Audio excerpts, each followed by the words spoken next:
AP విషయానికి వస్తే ముగ్గురు ఉన్నారు మెయిన్, అది మీకు తెలిసిందే. ఆ ముగ్గురులో నెక్స్ట్ సీఎం ఎవరు అవుతారు?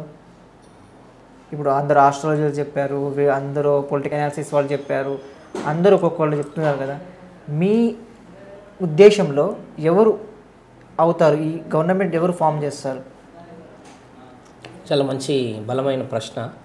దాన్ని వివరంగా మనము చెప్పి ఆలోచన చేయవచ్చు.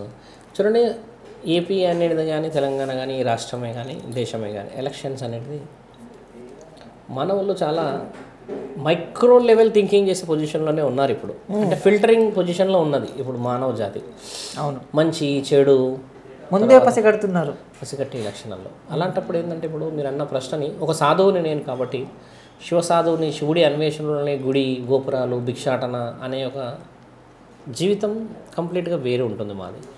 కాబట్టి మీరు అడిగిన ప్రశ్నని నేను జవాబు కూడా ఏ విధంగా చెప్పాలి అంటే, ఒక ఎన్నికల సంఘం నిర్ణయించిన తేదీ ఖరారు ఇవన్నీ చూసుకొని మనం ముందుకు వెళ్తే ప్రచారణ అనేది జరుగుతూ వస్తుంది. ఇప్పుడు అది మెయిన్. నేను ఈ మధ్య విజయవాడకు కూడా వెళ్ళొచ్చాను. అంత ప్రచారంలో ఉన్నాయని చూస్తుంటాం, ఫ్లెక్సీలు కట్అవుట్స్ చూస్తూ ఉంటాం. హోరాహోరుగా ప్రచారణలో ఉన్నారు అందరూ రాజకీయవేత్తలు. వాళ్ళు సమాజ బాగు కోసమని, సమాజంలో జరిగే గొప్ప గొప్ప కార్యక్రమాలు, యువకులకి ఉద్యోగాల విషయంలో చాలా కాపాడాలన్న ప్రయత్నాల్లో ఉన్నారు. మీరన్నట్టుగా ఎవరికైతే అభివృద్ధి వైపు జ్ఞానం ఆలోచన ఉన్నది అనుకుందాం, వ్యాపారం గురించి యువకుల లక్ష్యాల గురించి ఉన్నది అనుకుంటే వారిని యువతులు ఎన్నుకోవడం అనేది జరుగుతుంది. ఎందుకంటే ఒకసారి ఒక ప్రభుత్వం వచ్చిన తర్వాత జరుగుతున్న కార్యకలాపాలని మనం చాలా క్షుణ్ణంగా పరీక్షిస్తూ ఉంటాం. డెవలప్మెంట్స్ దీన్ని అంటారు, అగ్రికల్చరే కానీ industrials, finance, if you see అంటే family issues. Most of the cases ఏమవుతుందంటే ఒకసారి ఒక ప్రభుత్వం వచ్చిన తర్వాత ఇంకో ప్రభుత్వం రావడానికి కొంచెం ప్రయత్నాలు తక్కువ అవుతుంటాయి. డెవలప్మెంట్ అనేది జరిగిందా జరగలేదా అనేది సమాజం చూసుకున్న తర్వాత, వాళ్ళ సెల్ఫ్ అనలైసిస్ జరిగిన తర్వాత మంచి నాయకుడిని వెన్నుకుంటే మళ్ళీ బాగుపడతారన్న ఆశతోనే వెన్నుకుంటారు. నాయకులను ఎన్నుకునేది కూడా ఏంటంటే ఒకటి వీళ్ళకి 3 పూటల ముద్ద దొరుకుతుంది అని, మనకు ఏం బెనిఫిట్ వచ్చింది అనేది చూసుకుంటారు. వ్యవసాయం మంచిగా జరిగిందా లేదా, లాభాలు నష్టాల్లో తేడా ఏం జరిగింది, రాజకీయవేత్తలు వచ్చిన తర్వాత మేము ఎంత బాగుపడ్డాం అనేది ఇవి ఆలోచిస్తారు.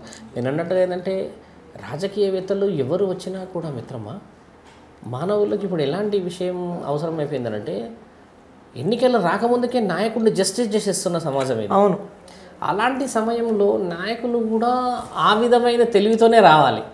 ఇప్పుడు గతంలో మనం చూసుకుంటే ఎన్నికలు ఊహించని విధంగా ఊహించే విధంగా ప్రతిఫలాలు వచ్చాయి. ఇప్పుడు ఎక్కడ కూడా ఆ విధంగానే జరుగుతుంది ఏమో అన్న ఆలోచనలో ప్రజలు కూడా ఉన్నారు. ఎవరు ఎక్స్పెక్ట్ చేయలేరు. ఇప్పుడు మానవుడి జన్మ ఎలా అయిపోయిందనంటే రేపటి రోజు జరుగుతుందా జరగదా అని వదిలిపెట్టేసి ఈయన జీవితంలో ఏం జరుగుతుందో తెలియదు, కానీ అవతల వ్యక్తి జీవితాన్ని మాత్రం ఖచ్చితంగా అసెస్ చేయగలుగుతున్నారు. కాబట్టి రాజకీయవేత్తలు వారి యొక్క అభివృద్ధి, గతంలో చేసిన దాన్ని, వారి యొక్క నైపుణ్యతను చూపించిన పద్ధతిని బట్టి ప్రజలు వెనుకోవాలని మేము ఆశిస్తున్నాం. మేము ఒక సాధువులం, వెళ్ళి మేము ఓటు వేయలేము. మేము ఏ రాజకీయవేత్తల గురించి కూడా గుడి గురించి వెళ్ళి మాట్లాడే డబ్బుల గురించి అని, లేదంటే మాకు గుడి విషయంలో సహాయపడండి అనేది ఆలోచిస్తాము. కానీ మీరు అన్నట్టుగా వారి యొక్క సెల్ఫ్ అసెస్మెంట్ తీసుకునే స్థితిగతులు ఒక సాధువుగా ఉండకపోవచ్చు. మీరు ప్రశ్న అడిగారు ఏంది, రాబోయే ఎన్నికలు 2024లో ఏ విధంగా ఆంధ్ర రాష్ట్రంలో జరుగుతాయి. చూడండి, ఆంధ్ర రాష్ట్రం ఈరోజు మీరు నేను కూర్చొని మాట్లాడుకుంటున్నాం. ఒక విధంగా చెప్పాలంటే చాలా చిన్న మాట అది. ఒకప్పుడు ఇది చాలా గొప్ప మాట. ఆంధ్రప్రదేశే ఉండేది, తెలంగాణ ఏపీ కలిపి. కాబట్టి అక్కడ మన ప్రజలే, ఇక్కడ ప్రజలే. కాబట్టి అక్కడ రాజకీయవేత్తలు గెలిచినా ఓడినా ఇక్కడ ప్రజలకి ఆ విషయాలు తెలుస్తాయి, ఇక్కడ గెలిచినా ఓడినా అక్కడే తెలుస్తాయి. కాబట్టి మానవులు ఒక రాష్ట్రాన్ని మనం కొంచెం విభజించుకొని పాలిస్తూ ఉన్నాం. పాలన ఏదైతే ఏంటి శంకర, బాగుపడితే చాలు. పాలన ఏదైనా కానీ చేసే వ్యక్తి మంచోడై ఎక్కువ ఉంటుంది. ఇప్పుడు చూడండి, ఉదాహరణకి బాగా రాజకీయాలు మెరుగుపడి మంచి వ్యక్తి వచ్చి ఉద్యోగాలు వచ్చాయి అనుకుందాం, అదే ప్రభుత్వం మళ్ళీ రావాలి అనుకుంటాం. అవును, ఇక్కడ ఇంకో విషయం ఏంటంటే చూసిన వాళ్ళని చూడాలనుకోవట్లేరు ప్రజలు. అందులో భక్తి కూడా అలాగే అయిపోయింది. తర్వాత రాజకీయవేత్తలు అలాగే అయిపోయాయి, సినిమాల వైపు అలాగే అయిపోయి, ఉద్యోగం వైపు అలాగే అయిపోయి, మన జీవితం ఇంకోటి ఏంటంటే చెప్పుకుంటే చాలా చిన్నగా అనిపిస్తుంది. చాలామంది ప్రేక్షకులు చూస్తున్నారు కదా, ఇంట్లో గొడవలు కూడా అలాగే అయిపోతున్నాయి. నీ మొహం ఎందుకు చూడాలి, అంటే భార్యాభర్తల మధ్యలో కూడా అలాంటి స్థితి మార్పుల కోసం వస్తూ ఉంది. అలాంటిది రాజకీయవేత్తలు మీరు అడిగిన ఈ చిన్న ప్రశ్నకి జవాబు విపులీకరించి మాట్లాడుకుంటే ఏంటంటే they know main the citizen of AP and Telangana they know well how to elect A true leader. If they elect A true leader so definitely they can earn A true leadership. If they can not able to do their work. మీరు చెప్పింది కరెక్టే ఇది, కానీ ప్రజలు మార్పుని కోరుకుంటారు కదా. ఒక వ్యక్తి ఈ విధంగా గెలుస్తాడు అని చెప్పుకునే స్థితిగతులు మానేసేసి ఏం చేయాలంటే అసెస్మెంట్ చేసుకోవాలి. జరుగుతున్న అభివృద్ధి నిజంగా అభివృద్ధి జరిగిందా లేదు. కొంతమంది 10 మందిలో 9 మంది జరగలేదు అని అంటే ఈ 10 కూడా జరగలేదు అంటున్నాడు.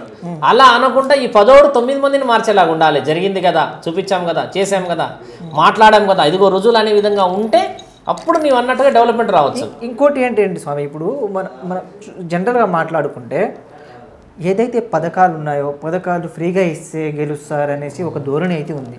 ఇది ఎంతవరకు వాస్తవం అంటారు? చూడండి, పథకాలు ఫ్రీగా ఇస్తే అనేది ఇప్పుడు పెట్టింది అయితే కాదు మిత్రమా. రాజకీయవేత్తల్ని మనం తప్పుగా అని వాళ్ళని తక్కువ చేయకూడదు. చూడండి, వాళ్ళ పథకాలు వాళ్ళ సొంతంగా నిర్ణయించినవి అయితే కావుగా. ఏ పథకమే తీసుకోండి, బియ్యం ఇచ్చినా, బట్టలు ఇచ్చినా, తర్వాత ఇంకేదైనా ఇచ్చినా, ఇది సెంట్రల్ ఇస్తుంది కదా మనకి. Central government also issuing the same నువ్వు అన్న పథకాలు ఏదైతే వస్తున్నాయో state government also implementing. See when matter is about state and central government discussion వస్తే సి వాళ్ళ యొక్క పారంపర్యత ఇది. రాజకీయం వచ్చేసి సుమారు నాకు తెలిసి 1975 గణతంత్ర దినోత్సవం మీరు అన్నారు 56 తర్వాత వచ్చింది అంటారు. ఆ తర్వాత ఈ ఎలక్షన్స్ అవి జరిగాయి కదా, అక్కడి నుంచి పథకాలు వచ్చేసాయి. అయితే అప్పట్లో ఏంటంటే వ్యవసాయానికి అనుకూలంగా ఇచ్చేటోళ్ళు పథకాలు ఏంటంటే ఒక ఉండడానికి మాత్రమే వేసేవాళ్ళు. ఇప్పుడు ఏమైపోయిందంటే మిత్రమా, ఆ పథకాలు అమలు అనేది బలంగా అయిపోయాయి. ఒకప్పుడు నిజంగా అవి ఉండాలి. యాక్చువల్లీ ఒకప్పుడు ఏమైందంటే మీరు అడిగిన ఈ అమలు పథకాల గురించి మాట్లాడితే ఒకప్పుడు మనుషులు బ్రతకడానికి వెసులుబాట్లకు ఇచ్చేవాళ్ళు. ఎలా అంటే వ్యవసాయం 2 ఎకరాలు ఉందనుకోండి, ఆయనే పండించుకుంటే ఆయన కుటుంబం వచ్చేస్తుంది, ఆయన అక్కడ వచ్చిన దాని లాభాన్ని తెచ్చుకుంటే ఆయనే బతుకుతాడు. ఇలా ఇలా ఇలా ఇలా వచ్చేసి ఈయన గారు వ్యవసాయాన్ని పనిచేయడం మొదలుపెట్టేసేసి ఉచిత పథకాల కోసం తిరగడం వరకు బలహీనుడైపోయాడు. అంటే ఒకప్పుడు ఉన్న ఒక ఏదో అర్థం పర్థమాన్ని మార్చుకుంటే అక్కడి నుంచి తీసుకొచ్చిందే ఇక్కడ కంటిన్యూ చేశారు. కానీ ఇప్పుడున్న ఈ 20-30 సంవత్సరాల్లో ఉన్న ఏ లీడర్ కూడా సొంతంగా పెట్టలేడు. వాళ్ళని అనకూడదు అలాగా. ఇప్పుడు చాలామంది కాంట్రవర్సీస్ చెప్తారు, మీరు పెట్టారు పథకాలు, వాళ్ళు చేశారంటే పథకాలు అన్నిటికీ వచ్చినాయి ఎక్కడి నుంచి అసలు. ఇప్పుడు మనం చూసుకుందాం, ఇవి సెంట్రల్ కానీ స్టేట్ కానీ పెట్టినవి ఇవి. ఇప్పుడు మనం పెట్టుకునే గురించి మాట్లాడదాం. ఫ్రీ బస్ అనేది మనకు ఎప్పుడు సెంట్రల్ కానీ స్టేట్ కానీ ఎవ్వరూ చెప్పలేదు, పెట్టలేరు టైం నుంచి కూడా. ఇది మానవుడి యొక్క అతి తెలివి అంటారా లేకుంటే రైట్? చూడండి, ఇది ఒక విధంగా మానవుడు పెట్టుకున్న అతి తెలివి అని కూడా చెప్పనీకి రాదు. వీళ్ళు ఫ్రీ బస్ ఆడవాళ్ళకే పెట్టారు. ఒకవేళ ఇద్దరికి పెడితే వారి యొక్క అతి తెలివి అనుకోవచ్చు. మగకి ఆడకి పెట్టినుంటే వీళ్ళు చాలా తెలివిగా బిహేవ్ చేసి బానిసలు చేస్తారు అనుకోవచ్చు. ఇప్పుడు ఒక మాట, ఇప్పుడు ఆడ మగ ఇద్దరు ఒకళ్ళే అంటారు, కానీ ఇక్కడ డిఫరెన్స్ చూపిస్తారు. ఆడవాళ్ళకి ఎందుకు డిఫరెన్స్ చూపిస్తున్నారంటే ఆడవాళ్ళకి వెసులుబాటులో మొదటి నుంచి మనకు విలువ ఉంది, రాజ్యాధికారం నుంచే ఉంది.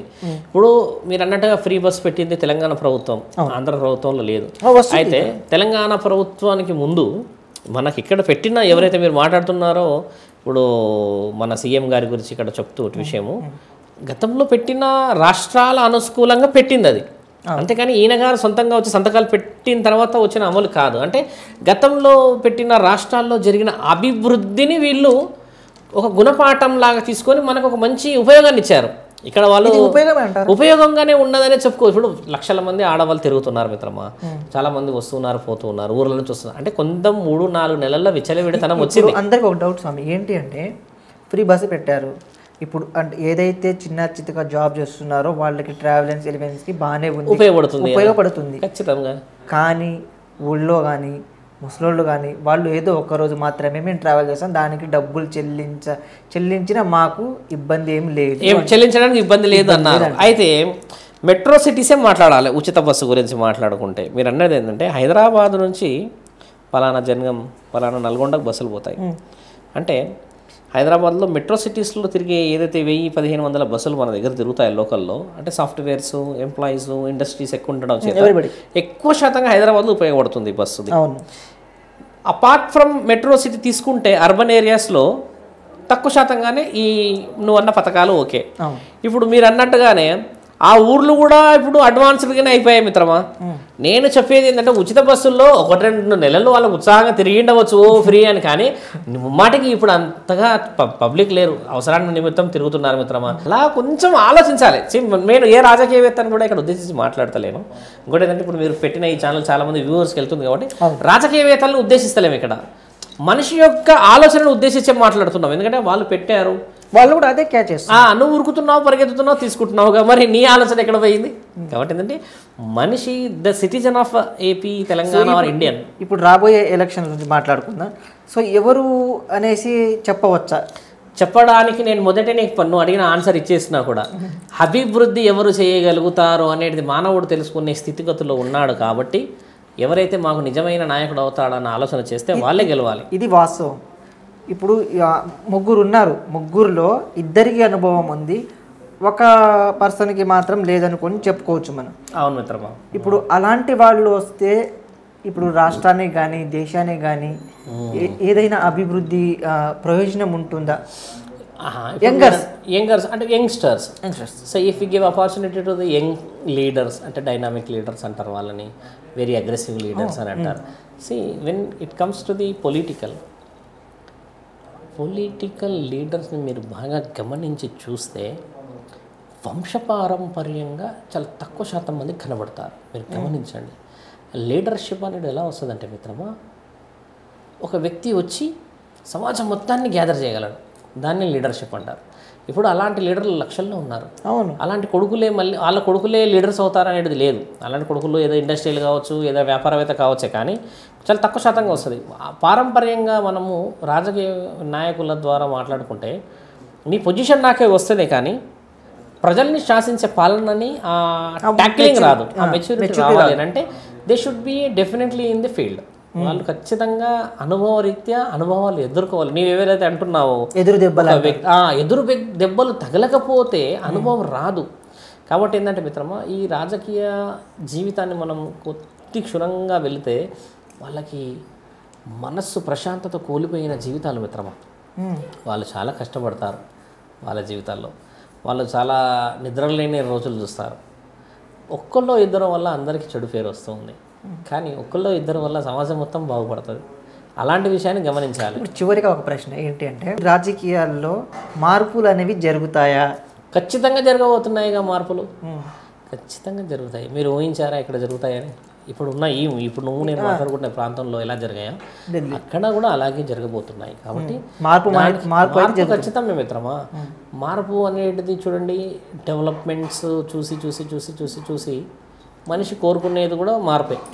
ఎలాంటి అనేవి జరుగుతున్నాయి, ఇప్పుడు ఉన్న రాజకీయవేత్తలకి మళ్ళీ వస్తుందా అనేది దానికంటే ముందు ఎన్ని డెవలప్మెంట్స్ విషయంలో ముందుకు వెళ్ళారు అనేది యువత ఆలోచిస్తుంది. ఇప్పుడు ప్రజలు కూడా ఏంటి అంటే ఫిక్స్ అయిపోతున్నారు, అంటే గ్రౌండ్ వర్క్ చూడట్లేరు మిత్రమా. ఒకసారి రాజకీయవేత్తలు రోడ్ వేసారా, జెండాలు పెట్టేశారా, లేదంటే ఏదైనా పథకాలు ఇచ్చారా, ఇవి చూస్తున్నారు. కానీ అవి రావడానికి అంత గతం ముందు చేసిన ప్రభుత్వాల కష్టాలు ఎన్ని పడ్డాయి, దాన్ని ఎలా తీసుకొని ముందుకు వెళ్ళాలి అన్న ఆలోచన కొంచెం యువత కూడా చేయాల్సిన అవసరం ఉన్నది. రాగానే టకటకటకటకటకట ఈయన ఎలా డెవలప్ చేయగలడు? అప్పులేమో లక్షల్లో ఉంటాయి, ఈయన రాగానే అప్పులు 0 అయిపోతాయి. మరి అవన్నీ ఎక్కడ పోతాయి? ఇవి తెలుసుకుంటే నాకు తెలిసి మంచి ప్రయోజనాలు జరుగుతాయి మిత్రమా.